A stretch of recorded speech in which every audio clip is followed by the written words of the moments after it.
Welcome to the 6-Minute Stretch Challenge number 2. Today we are stretching our minds by focusing on leveraging flexible optimism. So Sarah, why don't you get us started?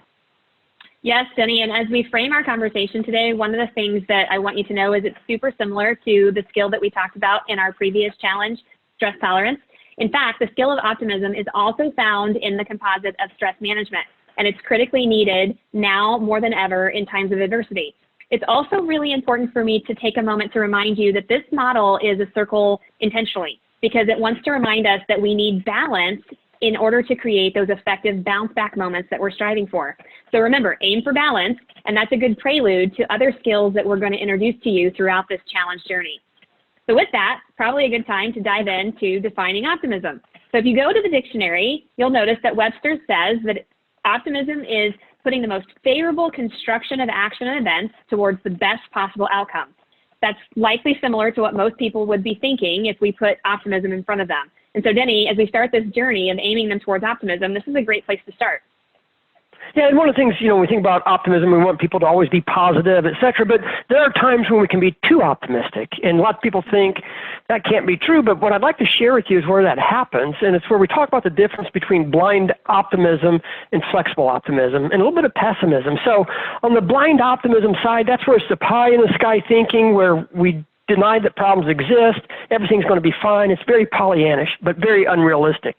The blind pessimism is no better. That's where we're overly critical in our thinking and we're unable to see beyond what's wrong. And so we focus on all the reasons why something's not going to work and we tend to catastrophize. Where we really want to spend our time, Sarah, and build these muscles is around flexible optimism. And that's where we're grounded in real world hopefulness. And we can tend to equate this to our ability to read our surroundings accurately, where we don't make mountains out of molehills or minimize, and that will lead to more bounce back moments. Yeah, and Denny, this is a really great time to ask you to pause and take a moment to self-assess.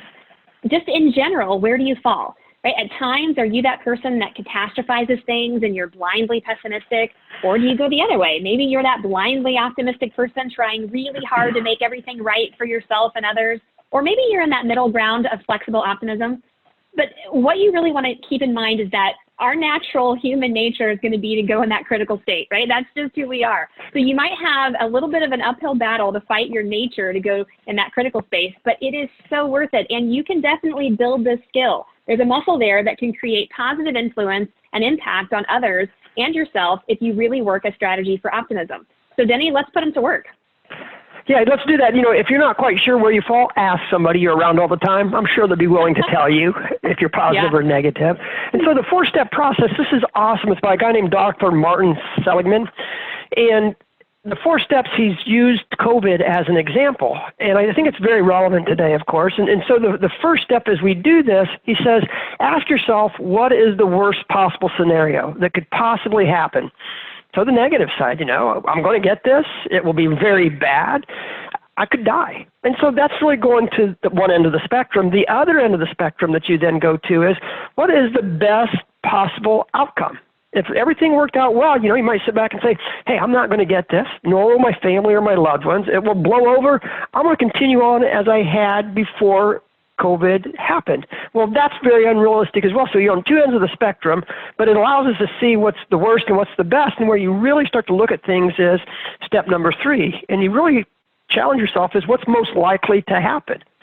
Well, what might that be? Well, there's a pretty good chance I'm going to get this. It will probably be uncomfortable. I'll be down for a while, but I'm going to recover. I'm going to be okay.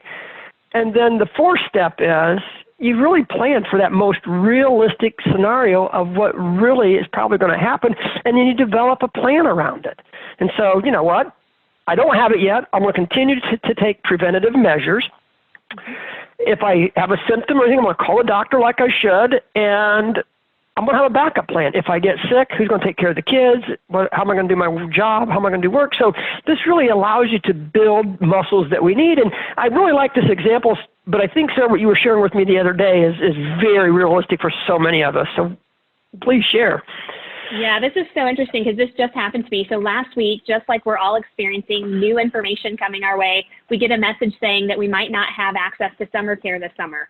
And you go into that instant panic mode. And I went through these 4 steps because the first thing I thought was, oh my gosh, we're not going to have a chance to have the kids in camp. I'm not going to get any work done all summer, and you go to that negative, blindly pessimistic state, then you do a 180 and say, wait, it's probably going to be fine. You know, everything's going to be good. We'll get everything we wanted. Also likely blindly optimistic. So then you start to look at step 3, and I really did. I started thinking about what's most likely to occur. Some of our camps will get canceled. That's probably true. But some of them will exist. That's probably true as well. So we just had to go to step 4 and spend some actual time planning. I had to think about how I'm going to use my mother-in-law, how my husband and I are going to likely have to trade days during certain weeks.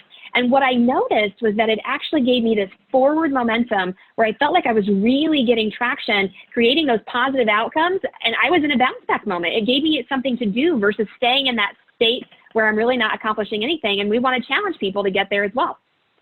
Yeah, and I think that's awesome. And, you know, as you said that, it really made me think, I need that myself. But, you know, you think about people that are on either end of the spectrum, how you can pull them closer here to really understand what's happening. So that is awesome. So we are going to do the 6-minute stretch challenge. It continues on. And growth as an individual, folks, here's what we want you to do. Catch yourself.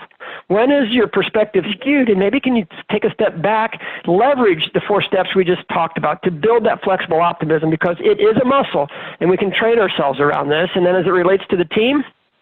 Yeah, so what we also want you to do is not to forget to pass this along. Share this stretch journey. Send them the video. Get your team involved. Ask them what they're going through. Are they trending towards pessimism or optimism, and how does that affect them with the work that you guys are doing? So make sure you share this as a way to stretch this a little bit further as well.